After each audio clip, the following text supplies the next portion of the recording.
Dans cette vidéo, on va traiter les intégrales de Wallis. En particulier, nous allons donner un équivalent de W lorsque n tend vers plus l'infini. Alors, les intégrales de Wallis, c'est quoi? Pour tout n appartenant à n, on pose Wn est égal l'intégrale de 0 à pi sur 2 de sinus de t à la puissance n dt, et s'appelle l'intégrale de Wallis. On peut prouver facilement par un changement de variable. C'est aussi l'intégrale de cosinus de t à la puissance n dt en faisant le changement donc pi sur 2 moins x moins t égale u par exemple. Nous allons démontrer que Wn est équivalent à racine de pi sur 2n, et ça sert dans des situations comme par exemple la formule de Stirling ou d'autres domaines où l'on a besoin de cet équivalent. Nous allons suivre les étapes suivantes. Dans un premier temps, on va calculer, on va vérifier que W0 égale à pi demi, W1 égale à 1, et remarquer que Wn est strictement positif, parce qu'à un moment donné, on aura besoin de diviser par Wn. Deuxièmement, établir une relation de récurrence, que vous voyez, Wn plus 2 est égal à n plus 1 sur n plus 2 Wn. Puis on va en déduire les expressions explicites de W de P, W de P plus 1 pour P appartenant à n. À vrai dire, on n'a pas besoin de cette question pour faire pour traiter l'équivalent, pour répondre à l'équivalent, mais justement à titre indicatif, on va insérer cette question parce que il est bien aussi de connaître les formules explicites pour W.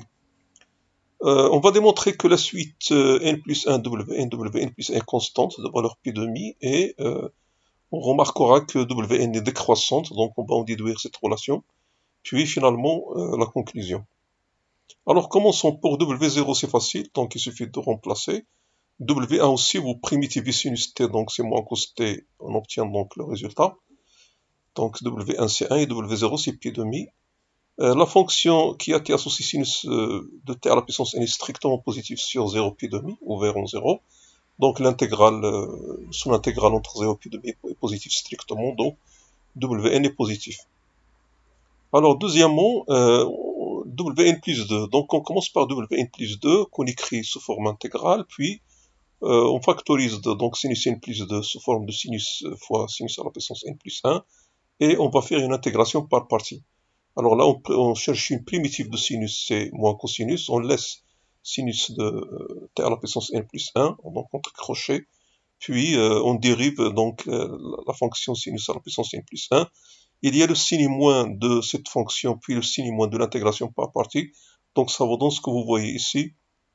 Donc le n plus 1 sort, sinus à la puissance n, cosinus pour la dérivée de sinus à la puissance n plus 1, et l'autre cosinus, ça donne cos carré. Le crochet il est nul. Pourquoi? Parce que pour pi demi il y a le cosinus, et pour 0 le n plus 1 est strictement supérieur à 1, donc ça donne 0.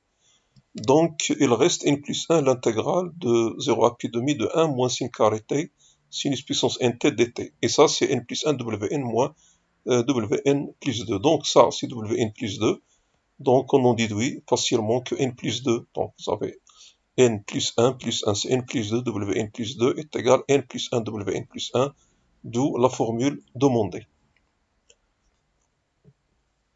Alors pour le calcul, je vais traiter W de n en donnant une méthode directe pour le calcul, puis l'autre je ne vais pas la faire directement parce que vous pouvez refaire le même travail, mais je vais raisonner par récurrence.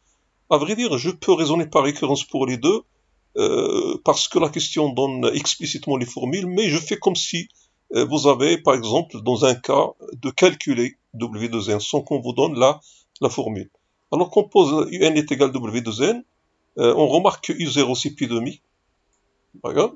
Et puis UK plus 1, c'est, d'après la question donc qui précède, c'est 2K plus 1 sur 2K plus 2 fois UK.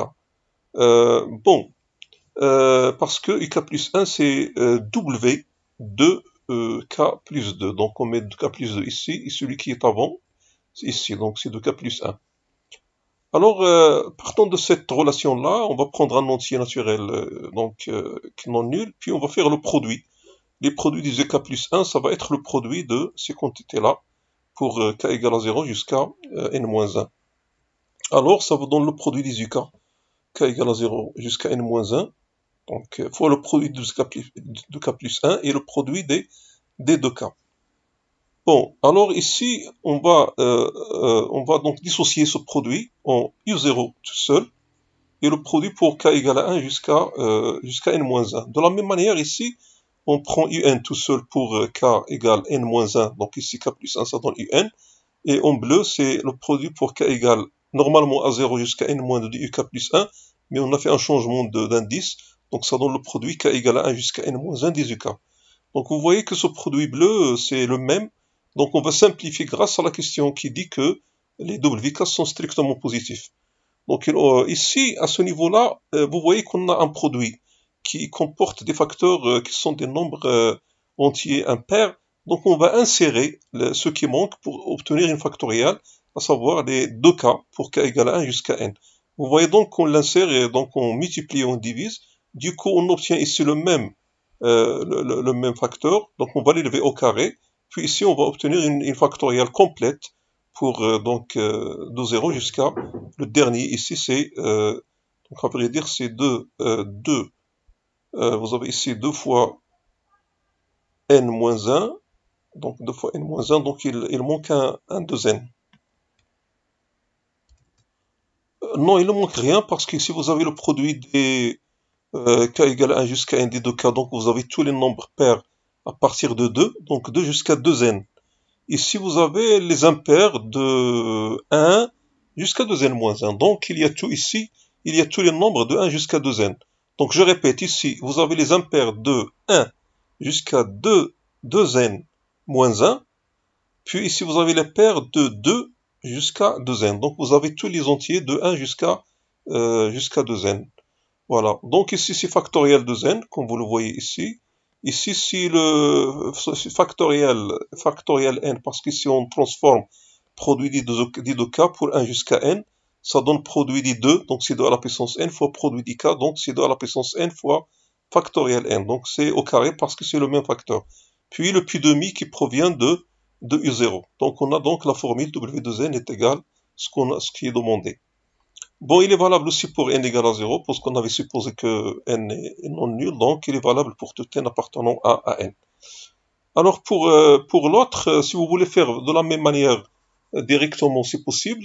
Je vous laisse le soin de le faire, mais je vais raisonner ici par récurrence, comme pour vous donner plusieurs méthodes. Donc pour n égale à 0, W1 c'est 1, d'une part, et la formule ça donne 1, donc c'est vérifié. Soit n appartenant à n tel que W de n plus 1 est égal, donc la formule suggérée, pour W de n plus 3, donc toujours vous voyez que l'on met l'entier qui est ici à l'indice, on le met au dénominateur, et l'entier qui est juste avant, ça veut dire le prédécesseur, on le met sur le numérateur. Donc ça vous donne la formule qui a été démontrée donc au début. Alors ici, ça donne 2 fois n plus 1 fois cette expression. En bas, c'est 2n plus 1, c'est factoriel 2n plus 1 fois 2n plus 3, parce que ça provient de W 2n plus 1. Donc ici, on insère 2 fois n plus 1, on multiplie et on divise par. Donc ça vous donne, en définitive, ça vous donne 2 fois n plus 1 qui multiplie à la puissance n factorielle n au carré fois 2n plus 1. C'est-à-dire qu'on a la même expression ici, sauf que à la place de n, on va mettre n plus 1. Donc ça vous donne 2 à la puissance n plus 1 factoriel n plus 1 le tout au carré. Et en bas, vous avez factoriel de n plus 1 fois 2n plus 2. Donc j'ai exprès écrit ça sous une autre forme, parce que c'est le successeur de 2n plus 1 fois 2n plus 3, donc pour vous donner factoriel 2n plus 3. Donc ça coïncide avec la formule désirée. Donc on a démontré la récurrence demandée est achevée et on a la formule demandée. Pour la quatrième question, il faut démontrer que Sn est égal à n plus 1, Wn plus 1 est constante. Pour cela, on va calculer Sn plus 1. Donc, le calcul, c'est Sn plus 1, c'est n plus 2 fois Wn plus 1, Wn plus 2. On remplace Wn plus 2 parce qu'il vaut d'après les questions du début.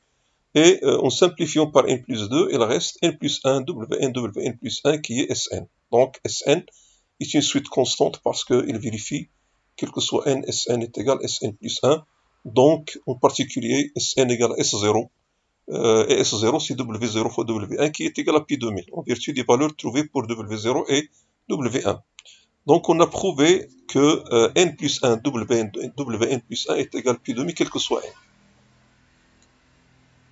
Alors, la conclusion, avant la conclusion, il faut montrer que la suite d'Wn est décroissante. Ça provient du fait que sinus t est compris entre 0 et 1, donc il est positif, donc sinus à la puissance n plus 1 de t plus petit que sinus de t à la puissance n. En intégrant, on obtient donc Wn plus 1 plus petit que Wn. Donc la suite est décroissante. Alors on va exploiter cette décroissance et écrire donc cette double inégalité Wn plus 2 plus petit que Wn plus 1 plus petit que Wn. Et comme on avait Wn strictement positif, on peut diviser et obtenir Wn plus 2 sur Wn est inférieur à Wn plus 1 sur Wn inférieur à 1. Or, il y a une relation entre le Wn plus 2 et Wn, c'est ça. Donc le rapport c'est n plus 1 sur n plus 2, donc ce qui donne l'inégalité donc désirée.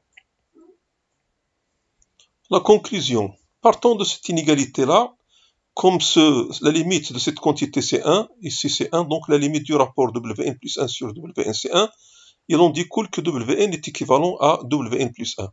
Et comme on a la relation n plus 1 fois Wn plus 1 égale à pi demi, on peut dire que n, ça c'est équivalent à n, donc n Wn au carré, c'est équivalent à pi demi, c'est-à-dire Wn au carré équivalent à pi sur 2n, donc Wn est équivalent à la racine de pi sur 2n.